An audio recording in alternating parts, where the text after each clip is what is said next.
Well, good afternoon, everyone, and welcome. I'm Beth Siegert, founder of Siegert and Associates. Excuse me. We were expecting a few other people today, but in the essence of time, I believe we should get started. Excuse me. So what I thought we'd start with is the welcome, and I could say welcome to all of you, and I'm so glad you're all here. And just a little bit about me.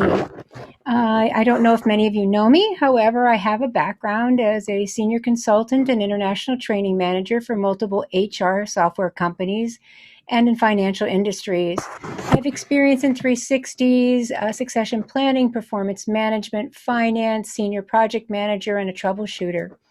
I've also spent time as a vice president of operations of a financial institution, being in the corporate sector for over 25 years. And when I retired, I became a forensic researcher and threat management professional, also learning neuropsych testing such as the Hogan, Enneagram, and many others. I recently, within the last 5 years, received the following certifications. My CPC, which is Certified Professional Coach, which includes all executive coaching. My CPRC, which is a Certified Professional Recovery Coach, which covers the specialty in all addictions, including gambling, relationships, substances, and we'll talk a little bit more about those today. The ACE, which is the Accelerated Coaching Excellence Program for executives. And the last certification is I'm a certified facilitator in addiction awareness with a specialty in certified family coaching. Recently, I completed the Authority, Leadership, and Standing Up, Finding Our Footing in an Off-Balance World Conference presented at the Boston Graduate School for Psychoanalysis in 2019, and last month completed the Betty Ford Hazelton Foundation course, Adverse Effects, Anxiety, Addiction in the Pandemic Life. Very, very important to today's world. So welcome to our very first Lunch and Learn of a three-part session. Today we're going to cover what addiction really is and its surprising moderate sources for today, what addiction feels like and how it changes the body and brain, how to recognize an individual with addiction, which is extremely important, how addiction affects a company's productivity, growth, and stability, what recovery coaches do, and how we can help you or your company's employee or employees recover from addiction or the effects of someone with addiction. So what I'd like you to do, we're going to do a little poll here. And the question to this poll is, what percentage of addicted people are employed full or part-time here in the United States? 12, 28, 51, 70, or 82? So take a moment, and I would like to remind you that all answers to these polls are confidential. I am the only one who will see who answers and how they answer, but we will be getting a tally at the end. So I will go ahead.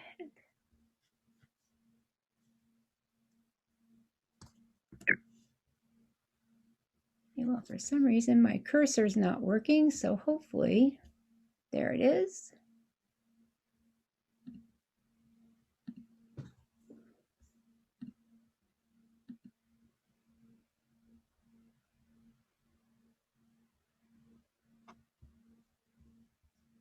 Okay. Is everyone able to hear me? Could you put something in the chat to let me know you can hear me?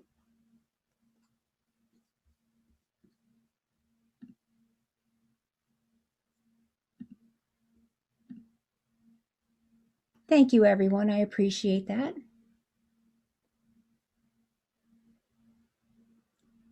Okay, and we're going to be seeing our poll results. Okay, so 29% of us say 28. 51, the answer were 29% of us. 29% of us said 70, and 14% said 82. So let's see where we all fall on that. Those of you who said 70% of addicted people are employed full or part-time here in the United States. Now take a moment to think about that. That is a very large portion of our workforce. We come across someone who's addicted every single day.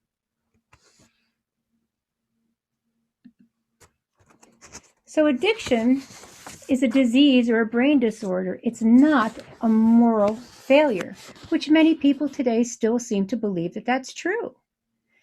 People make choices every day to drink or smoke nicotine or marijuana. People choose how to use, when, where, and with whom to do things before addiction patterns arise. But no one chooses to become an addict, which is important to remember. Advances in neuroscience, such as a SPECT scan, support the diagnosis of addiction as a brain disease. Having a medical diagnosis can improve standards of care and reduce stigma. Medical diagnosis provides more respectful, personal-centered language, such as, my family member has an alcohol use disorder, or my friend has a gambling disorder. Or an example, I'm in recovery from an opioid use disorder. Co-occurring diagnoses are also very important because they can go hand in hand with an addiction diagnosis when an individual has both a substance use disorder and a mental illness. As you can see by those listed on the screen, the American Medical Association, the American Society of Addictive Medicine, and the DSM-5 is a Diagnostic and Statistical Manual of Mental Disorders, the 5th edition put together by psychiatrists and psychologists in 2003. So what is addiction? Well, there's typically 3 characteristics to addiction.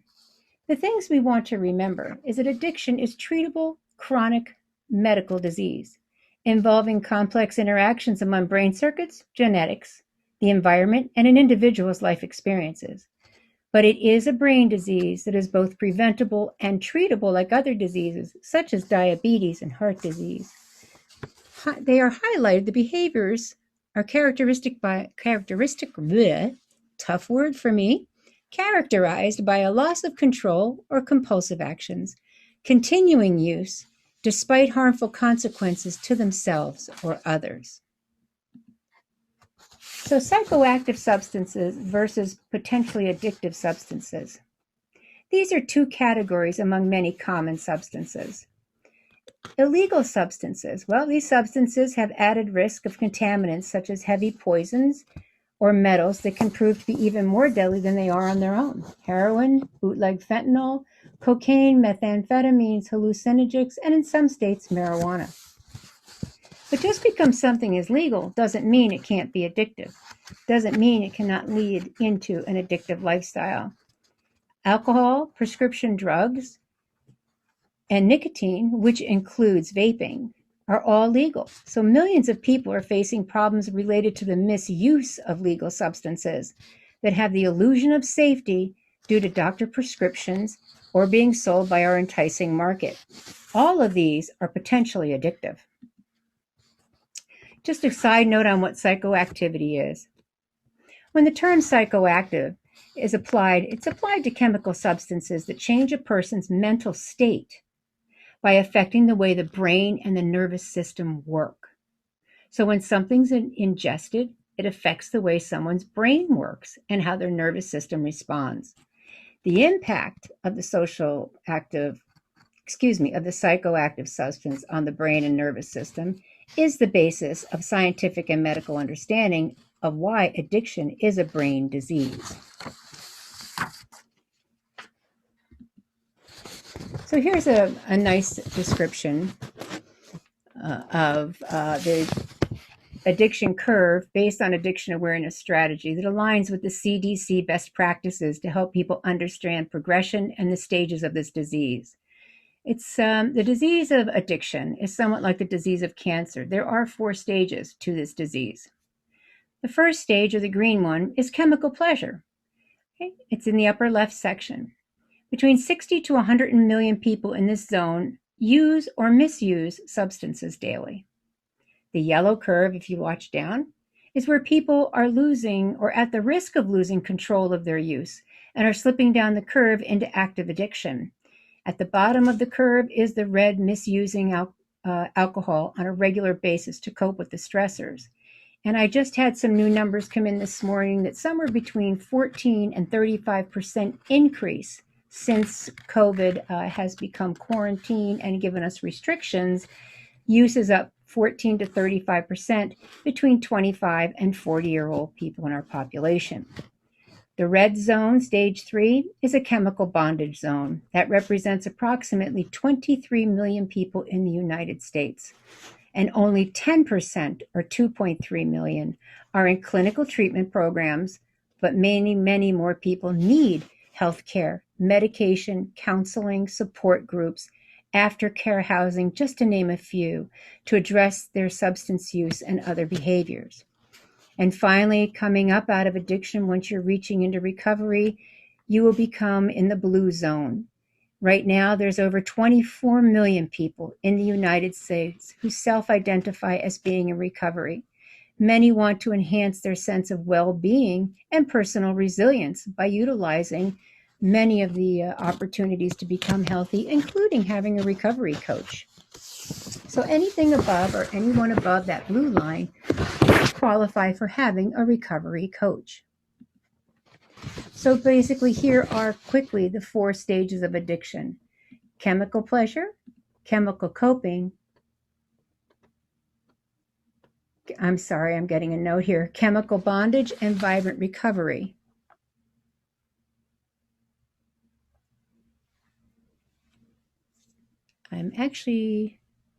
I'm sorry, my paperwork is rustling. I'm using the computer. I apologize if that's interfering. Someone's letting me know that. Thank you so very much. Perhaps I'll put in my earbuds and see if that'll be more helpful. If you'll excuse me a minute while I switch over to this now and see if that'll be more helpful.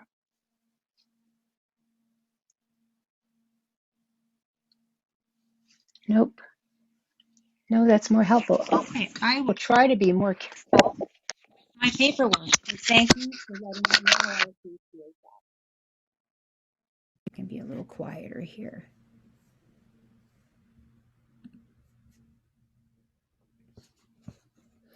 Okay, so again, these are the 4 stages of addiction, and it's critical that you and I understand the use of, the unhealthy use of, the overuse of psychoactive substances or addictive behaviors that can lead us down the dangerous and hidden path to addiction. Sorry, there's something more in the chat here. I will do the best I can. I happen to speak with my hands. I apologize. I am a hand speaker. I'll do the best I can to try to keep them under control today. Could be one of my behaviors. Brain pleasure. Who doesn't like to have brain pleasure? I do. I know I like what happens to my brain when I have ice cream every once in a while. I don't know about you. But breakthroughs in neuroscience have changed the way that we look at addiction. We now understand the role of brain chemistry in addiction and recovery, as we spoke of in the few slides before. But important to understand is that dopamine is that feel-good chemical that's released in the pleasure center of our brains. And in healthy brains, like after a good meal, enjoying nature, meeting a goal at work or a personal goal. But we also get that dopamine from things like sugar, caffeine, drugs, sex, social media, video games, just to name a few. So psychoactive substances like alcohol or behaviors such as gambling or viewing pornography can cause the pleasure center to give us that quick release of dopamine, which therefore can lead us to want to have more. Who doesn't want to have more pleasure in our lives? So the first stage is chemical pleasure. Well, here we're going to focus on awareness. We'll show the progression of alcohol since our leading social lubricant, but there are many others as we've mentioned before. Please understand that marijuana and opiates and other substances have similar, if not more aggressive patterns of behavior of addiction. It's also intertwined with our values, our peer groups, and related social pressures. Alcohol and marijuana are also legal products, as in vaping, so they're intensely marketed as a way to enhance our personal identity, which is extraordinarily effective in our young people. So our values and stories inform our decision making, our process on about how, when, where, and with whom we use these substances like alcohol and marijuana. Excuse me. So let's take a look at this gentleman here. I'm going to ask you a couple questions about this gentleman who seems to be sitting at his desk. It's about 4:30 in the afternoon. He's not looking very happy right now, at least not to my way of thinking. It's like he's standing near the edge of that yellow cliff on our curve, about ready to slide down that edge. So his emotional quotient, the EQ, is the key to learning healthy coping for any individual standing near the edge of that cliff. EQ and healthy coping are critical for naming and identifying the feelings of distress and knowing how to handle that distress in a healthy manner, because many of us do understand those feelings will dissipate, though there are many, many more of us who do not understand that they will eventually go away. So in the chat box, I'd like you to take a look at this gentleman and think about what he might be thinking. And I'd like you to fill in the blank. There'll be two of them. Perhaps he's thinking, I've got a stack of reports to deal with and our sales are low. But when I get home or on the way home, I'm going to, please fill in the blank. And the second blank, wow, since I'm stuck at home in my home office due to these COVID restrictions, as soon as I can make an excuse to get out of here, I'm going to fill in the blank, please.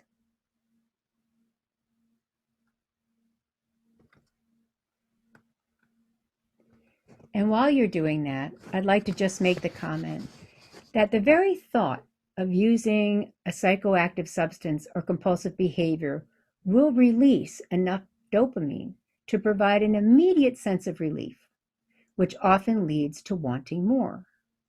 So healthy coping works in the same way. The thought, perhaps, and let's see what we have in the chat. Maybe some people are still thinking. Take Advil and go home. Get a drink and eat a burger. My awareness will not be helpful to me. Oh my goodness. Go for a walk. Wonderful. Okay, and someone's being honest. Take out a bottle of wine from my desk drawer, have a few, and go back to work until 6 tonight. Okay, I like the honesty part of that. Thank you very much. But remember, there are healthy ways to give yourself immediate relief. You can call a friend on the way home or on the way out the door. Eat a healthy snack, take a walk, take the kids for outside. Maybe go play with your dog or your cat. Have a conversation with your spouse. That could go on either side depending upon the day, honestly. But the bottom line is your choice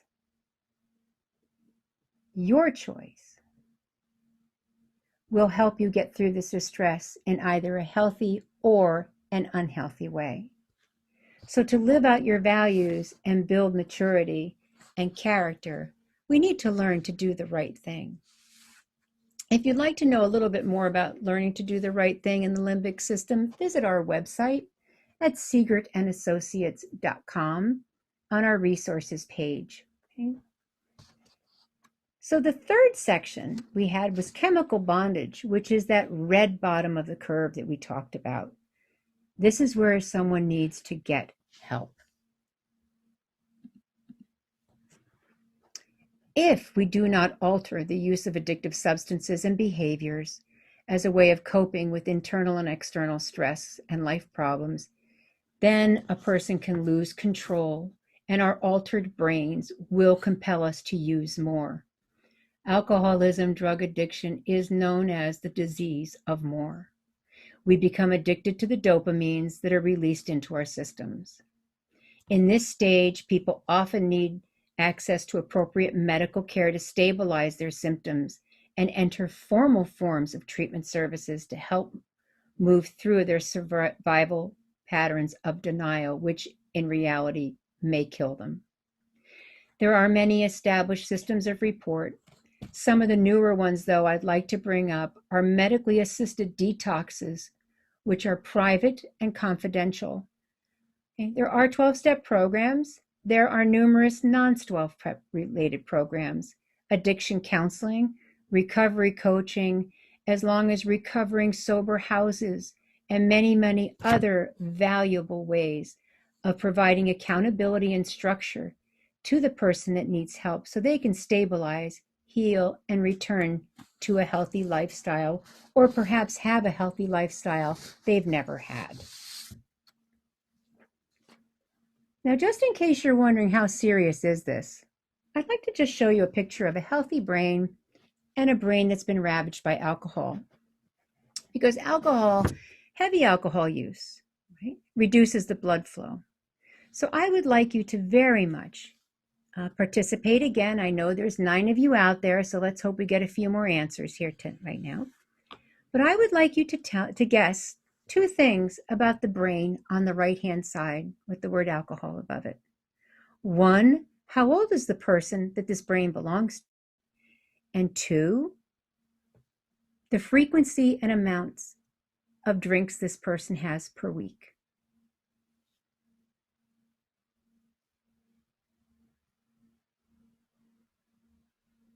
The age of the person whose brain is on the right, and the frequency or number of drinks per week you believe this person has had.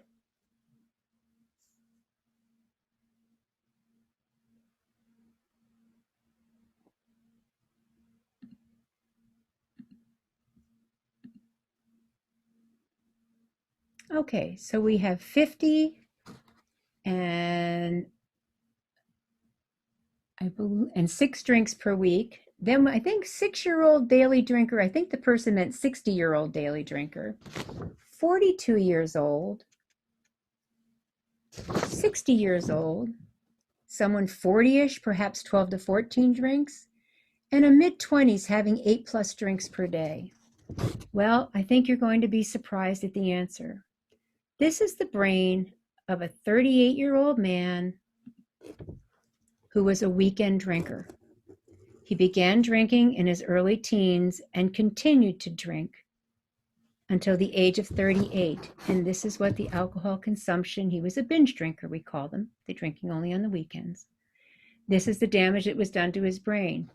Thankfully, when someone enters into recovery, they can and will recover. Their brains can recover somewhat, if not completely. Someone just texted, the questions are not showing up on their iPhone. When you enter into the chat, it's not a poll, it's actually a chat. So I will verbalize the question and you enter into the chat part of your iPhone or whatever phone you're using, and I will be able to see your response here. It may be located on your phone under 3 little dots. You may have to click on that in order to have that show up for you to be able to enter into your answers into the chat box. So we're going to talk a little about brain function and mood-altering substances just quickly because we've missed cocaine, marijuana, alcohol. We've focused on that, but methamphetamines. And I just wanted you to take a look at the brain scan of people who have used this over a part of time.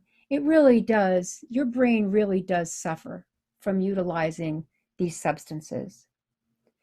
The one question I wanted to ask you, because if you look at the areas where the substances are affecting the brain, which are just about every area of the brain, these areas govern your memory, your judgment, your decisions, and your timing. So think about whether or not you'd like this person operating a forklift, maybe performing surgery.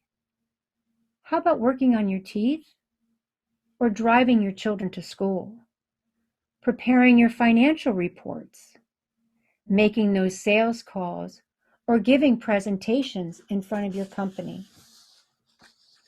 I don't think I'd ever want them even, although they do on a daily basis because we saw the numbers, flipping burgers, right? It can be very, very destructive.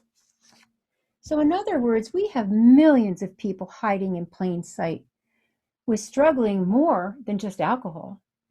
Compulsive behaviors, as we spoke at the beginning, part of addiction is compulsive behaviors that are fueled by dopamine that give us pleasure, can be triggered by gambling, overeating, the internet, any of these listed on the screen. The DSM-5 classifies gambling as a gambling disorder, but not the others. The Diagnostic and Statistical Manual of Mental Disorders and the World Health Organization do classify gambling as a disorder. The other ones have not worked their way into a classification. Let's just talk quickly about two women, Robin and Erin. They look pretty much alike, don't they? Can you recognize a person who's an addict by looking at this picture? They're both extraordinarily successful and accomplished women. They both have homes, they're married, and interests outside the home. However, one of them knows how to handle internal and external coping mechanisms or stress with very healthy coping mechanisms. Unfortunately, one has a very dark secret, and that one happens to be Erin. Erin seems to be managing. She keeps up a productive facade, but she's filled with churning anxiety, and her alcohol misuse is increasing rapidly as we sink longer and longer into COVID restrictions. She's finding herself drinking more and more often during the day. Her husband's concerned, but nothing that he says seems to be helping her. So you can imagine it's getting more and more challenging at home for them. She's yelling at the children. She's now beginning, and see if you see this with your employees, she's missing meetings. She's avoiding being on video during Zoom calls or webinars. She has more technical problems and can't seem to get into the Friday or Monday meetings. Her work is falling behind. She's getting more and more tired as meetings progress and seems to be drinking water much more often than most people would during a meeting. It's amazing how much vodka and water can look alike in a glass. So she's thought about getting a counselor because she really loves her job, but she doesn't want her EAP program to know about her because she's terribly afraid that she'll have some consequences. She dreads being labeled a person who's an addict or addictive or ill or mentally ill. She thinks that it may really hurt her career instead of enhancing her career by becoming sober. So Erin's behaviors of alcohol misuse, they're not gender specific either, although women do seem to progress down into the hell realms of alcoholism much faster than men will. So Erin happens to have this lovely husband, Louis. He loves her to the ends of the earth, but he's trying to manage all her melodrama that's going on with her drinking. He believes his efforts are helping. Coworkers believe their efforts are helping. They're covering for her at work. They're filling in for her at meetings. He's calling her in sick. For some reason, he thinks it's going to be more helpful if he calls in, that the office won't know that there's something going on. He empties his liquor bottles and he lies to their parents about the struggles they're having. He tries to explain to their children why mommy is yelling more often or sleeping passed out on the couch during the day. She loses her focus. She's now missing more deadlines and she's making really flimsy excuses. Coworkers are fed up. They're running out of patience with her. They don't like making up her lack of contribution, yet they continue to cover up because they know she's under a lot of financial stress and don't want her to lose her job, so they really don't know what to do. This is more common in the employer's environment, in a work environment, than more people have any idea is out there. This is one of the reasons why we need to become aware of what's happening so we can be helpful to people. Luis is also under tremendous stress. He has an important job and he's beginning to crack. Luis and Erin's coworkers do not know that they're not helping Erin to deal with her alcohol misuse. Instead, they're shielding her from experiencing the full consequences of her behavior and prolonging everyone's misery. She's not going to be able to get better on her own. But what's her major fear? Well, what if someone finds out? Well, the most terrifying thing about someone finding out is the misinformation, the stigma that's attached to being an addict or an alcoholic or anyone with a substance use disorder. People tend to keep quiet, which means they become more isolated and more tormented in their homes and more upset by their behaviors that they cannot control, although they try over and over and over again. They double their efforts Businesses double their efforts, but without the proper help, they're wasting their finances, time, and everyone's emotional energy with very few positive results, while the addict and their employer and family continue to guard the secret that they're still using and abusing when they're not at work, or supposedly not using and abusing while they're at work. So the problem is the stigma. The stigma, the culture of silence, it's horrific. There are many people who do not want to use their employer's EAP programs. They're so afraid that someone is going to find out, that it's going to cost them a promotion, instead of being proactive and increasing awareness in an effective way by breaking the silence and being able to relate to the stigma that discourages people from seeking help from all the different places that help is available. In the future, we hope that companies will be more proactive and will provide recovery-informed workplaces. We're hoping that if your company doesn't think this is an important subject or isn't pertinent to today's work environment, that you all will give us a call at Siegert and Associates. We'd love to talk to you more about the cost of the addictions. As a matter of fact, here's another poll for you. Have you ever thought about the cost of living in a high society? Please, the question here is, according to the Surgeon General, substance misuse costs the U.S. economy how many billions of dollars annually? That's annually. And as a little hint, the Surgeon General also states that more people in the United States suffer from substance use disorder than have cancer in any given year. Give people some time to answer that.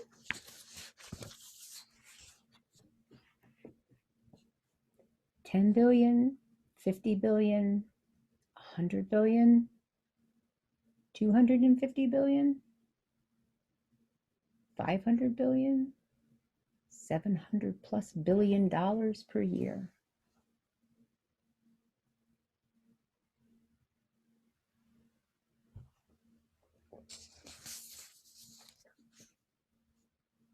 Go ahead and just take a guess.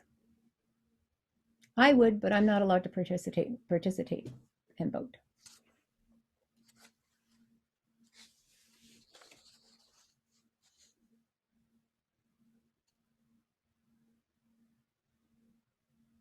Okay, so do we have the poll results, please? Okay, so one person said 50 billion. Most people seem to think 250 billion.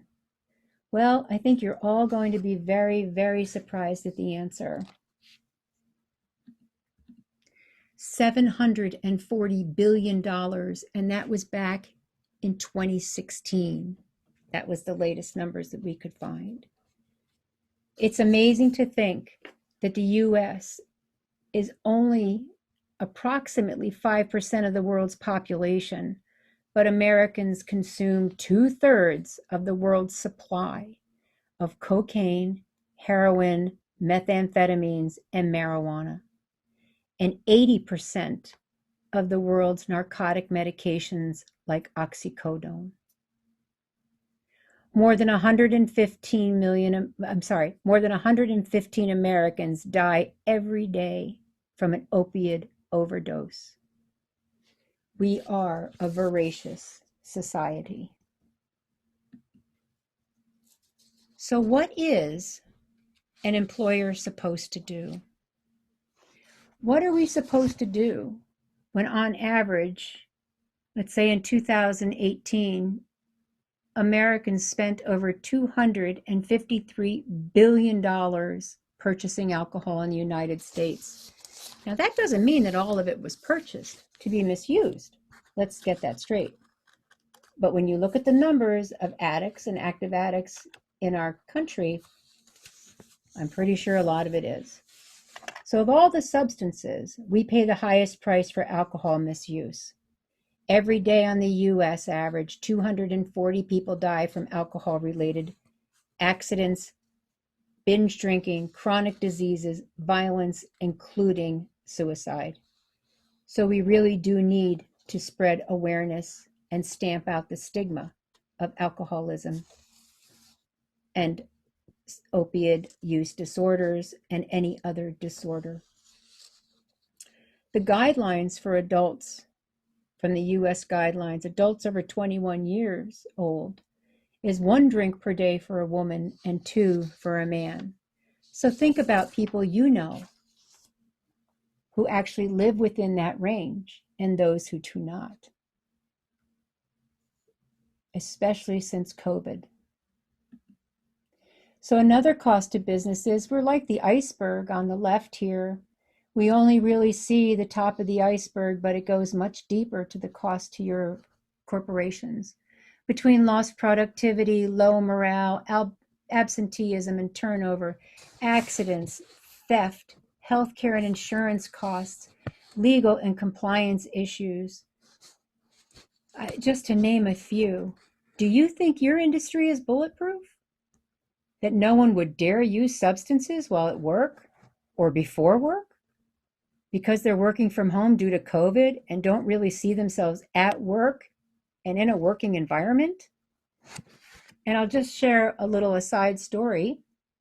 I have a family member whose children are being taught at home, and she received a message from the school system asking parents a few things. Please do not be drinking beer at 10 o'clock in the morning while your child is studying and we can see you in the classroom. And please make sure you're not in your underwear or smoking a joint. Now, these are parents who are at home with their children in school. This is not a low-income school district, by the way. It's one of the best school districts in the state that they live in. So this is how laxed COVID and the restrictions and how much stress everyday people are under and not realizing they're not coping well with it. So these are the professions with the highest rate of substance use and misuse. Restaurants and, hospitality. So examine for a moment this list of professions with the highest rates of substance misuse. Are there any unique characteristics of these careers or workplaces that might contribute to high rates? If you work in one of these professions, are you willing to be proactive in light of the added risk for addiction? If you work in an industry that finds it a challenge to recruit and retain employees, what do you do? How do you handle that problem? And if you'll notice, the newest profession added on here since COVID, and I know I keep saying it, but since these restrictions, teachers and educators have now won a place of honor on this list of highest rates of substance misuse.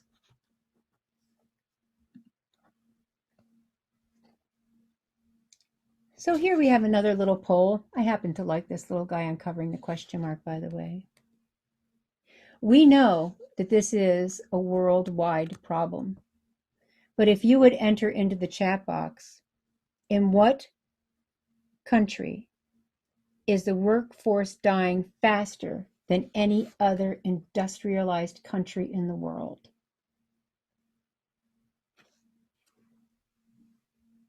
Which country do you think has the highest rate of death among its employees?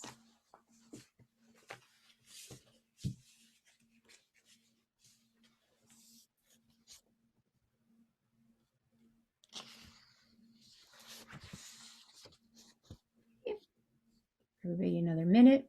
There's a couple more people out there. By the way, water, not vodka.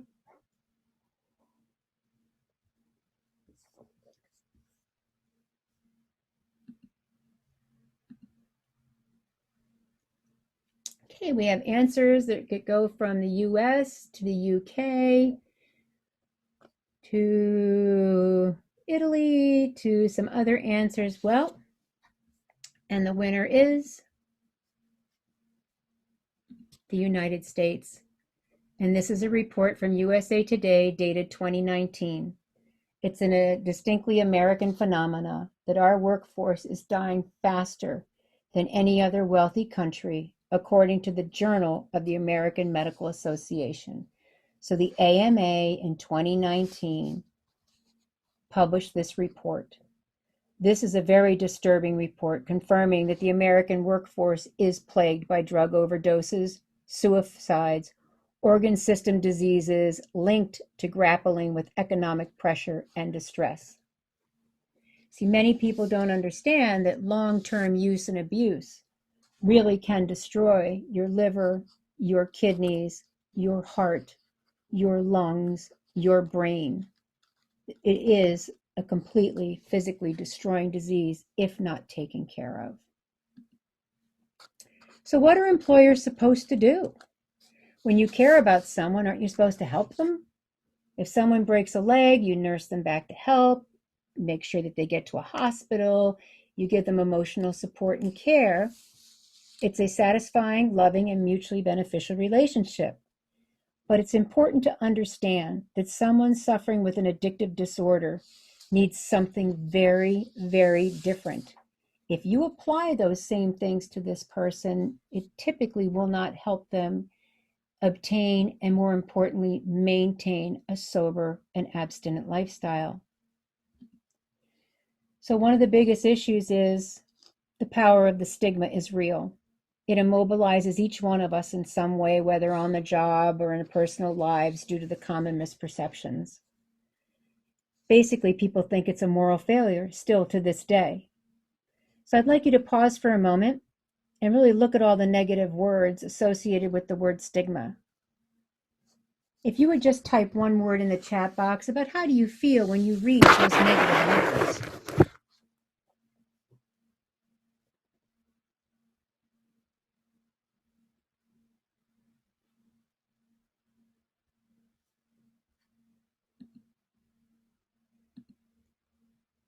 Sad. How do you feel when you see the word stigma and the words associated with stigma on this screen? How does that make you feel? They're very depressing words, very demoralizing and discouraging words, absolutely. Disturbed, wonderful. Less than, yes, yes. That is exactly how an addict feels when they're thinking about angry, wonderful, wonderful. All of the above. Upset, yes, yes. Every one of those associated with these words. So what can we do about that? How can we help our employers and employees or our loved ones? Well, we need to have a key insight. We need to understand that addiction has its own logic, paradoxes, and progression. We cannot fix with our typical efforts and emotions. We need to do something very differently. The bottom line is we don't know what we don't know. Even if we consider what research and science has taught us, many people still live in denial that this can happen to them. Typically, individuals and workplaces need to learn a very counterintuitive way of dealing with the addict in their workplace. The workplace stress, we need to step back from the edge. We need to try to head this off. We need to talk about self-care and chemical coping. Workplace stress must be dealt with in stage 2, not stage 3, stage 2. Try to intervene early as an employer. Bring in people to discuss diet, exercise. It is virtually important to be honest with ourselves about how to cope with our pressures and stress.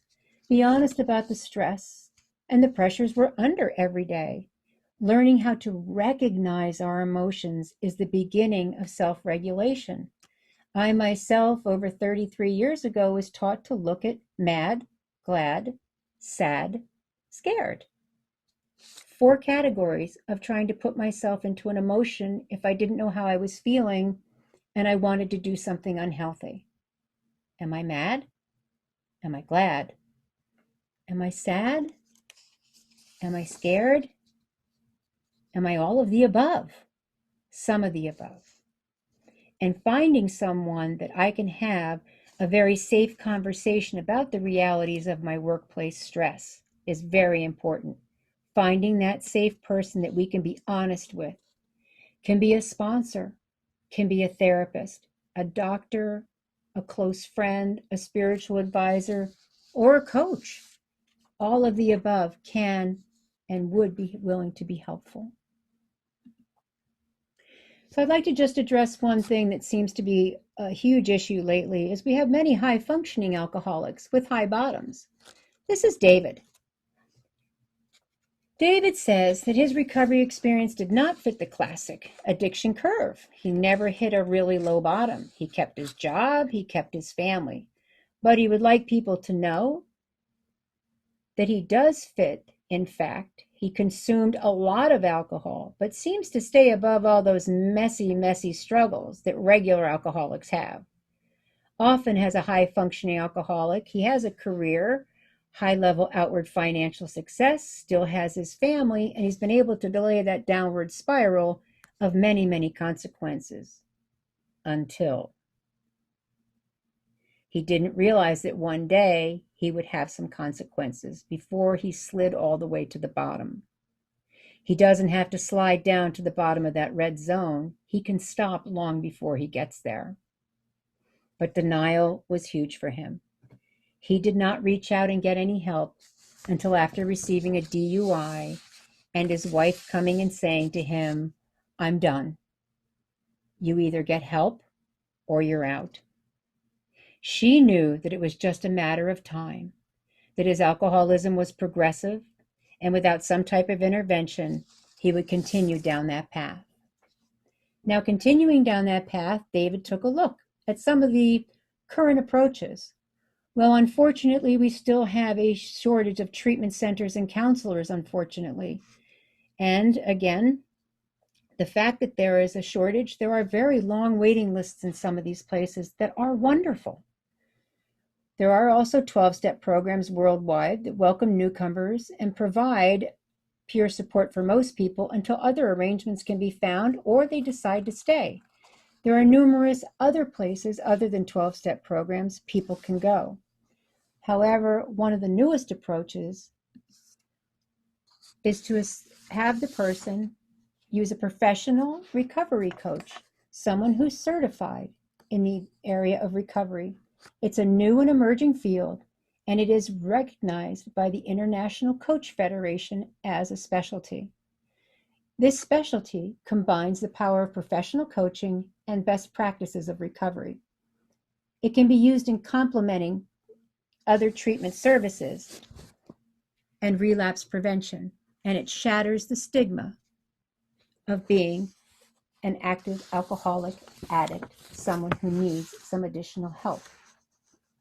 One of the things that recovery coaches do in the process of helping someone become healthier in home and purpose, community, and health is we identify behaviors with the client that they would like to change, to better look at those relationships that repeatedly lead to their substance use and review those work situations that are associated with heavy usage.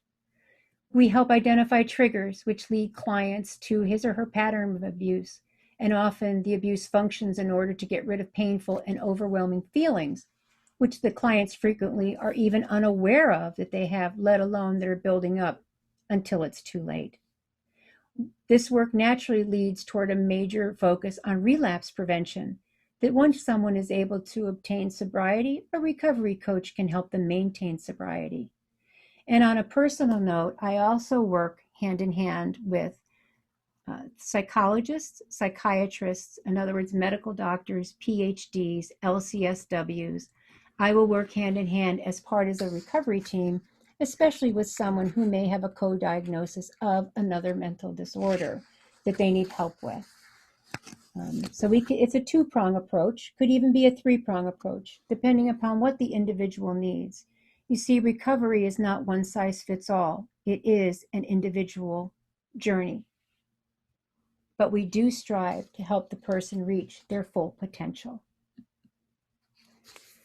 So there are new tribes and new tools, right, There's 12-step recovery coaches, 12-step groups, they're faith-based groups, gender-specific groups, online communities and podcasts, especially now, many, many Zoom groups. These are just to name a few. If you'd like to visit our website at Sigurdandassociates.com, we do have a comprehensive list of what's available today, and we do try to keep it updated. But boy, it's growing every single day, thank goodness. So we need everyone to be aware in the workplace and recovery-minded people. We need to forget the stereotypes. People who are recovering today come in all ways, shapes, forms, nationalities. The main thing is we need to reduce the stigma so people will ask for help before they reach the red zone, before they feel like they cannot recover. Or if they've reached that red zone and they're coming up out of that horrible bottom, to have somebody or a group of people there in order to be able to help them. So these groups of recovery-minded people come from all walks of life, professions, diverse spiritual and faiths or none.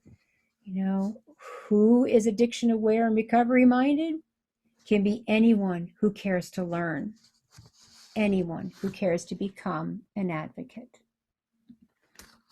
So we're going to look real close, because we're getting near the end of our hour here, at our friends here. Well, Erin got some help from a friend of her mother's who went to church, and she's very familiar with her mother, who is a recovering alcoholic, so she offered her some help in a different way.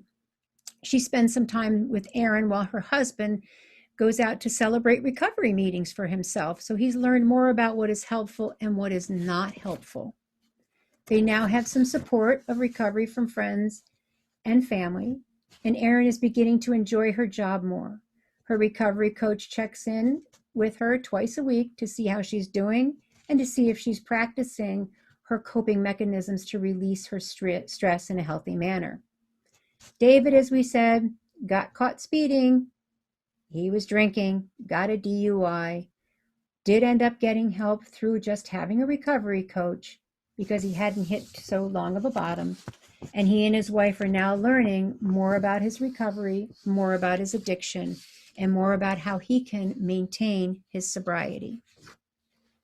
So as we come to a close, I'd like to ask you to put in the chat box. And if you'd like to, first of all, before we do that, if you'd like to, please feel free to take a picture of the information. I can be reached in many ways, shapes, and forms. If you have any questions that we don't get to today, please feel free to email me personally. I will answer them myself. So as we're coming to an end of our presentation, before we leave, I'd like you to consider what I've shared with you today. And I'd like you to put a couple things in the chat box. Is there a nugget that you're going to take away with you today and maybe share with someone else? On a scale of 1 to 5, how likely are you willing to share that nugget with another person? 1, not at all. 5, I can't wait. Again, what would your valuable nugget be, and how willing are you to share that with other people? Yes, and a 5, a 4, very likely, helping to reduce the stigma of addiction. Oh, incredibly important in order for us to get people to come forward and seek help, and to know that there are an extraordinary number of ways to get help. Yes, as an employer, this is a critical issue for your business. Thank you so much. Thank you. And the last thing I'm going to ask you to do is, can you type one word that describes now how you feel as a result of this presentation? Do you believe you might be able to be helpful to someone? Do you have someone in mind? Perhaps you're willing to reach out? Hopeful. Yes. Better, more optimistic. Wonderful. I feel I can be a resource because I would point them to you. Thank you so very much. And if I can't help them, I have other resources that I can point to. You know, there are so many ways that we can help people get help. You feel you're on the right track. I feel more informed. Didn't realize how pervasive this is, and it's getting worse. It's getting worse, and our treatment facilities are becoming overloaded and overwhelmed. So people like coaches can help people try to at least maintain where they are until they can get help and not go further down that scale into their addiction. There's something called moderation, which I've been coaching a couple people personally with, so that they can keep themselves from going further down until they can get into a treatment facility for help. More informed, didn't realize, yes. Does anyone have any questions? We have about 3 minutes. And again, if you have anything personal you would like to email me, please feel free to do that. I'm the only one that checks that particular email box. And I'd be more than happy to come and speak to your company, to your colleagues, to a group, to you individually. I'd be more than happy to do that. And I'd like to also invite all of you. We're going to have 2 more of these, one in November. I'm sorry, 1 more in October and 1 more in November. So we'll have the other 2 of our 3 lunch and learns with more information and more valuable nuggets for everyone. And if you have any suggestions, please feel free to send them to me of information you might be wondering about or you'd like me to cover. I would be more than happy to do that too.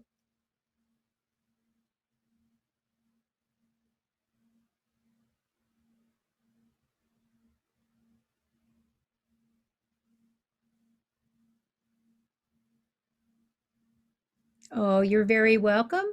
I don't see any more questions or comments coming in. Thank you everyone for listening. If you have any feedback, please let me know. If you found something not helpful, please let me know. I'm very open to feedback to make this presentation as helpful as possible to all that I can. Thank you everyone, and have a wonderful, wonderful rest of your week.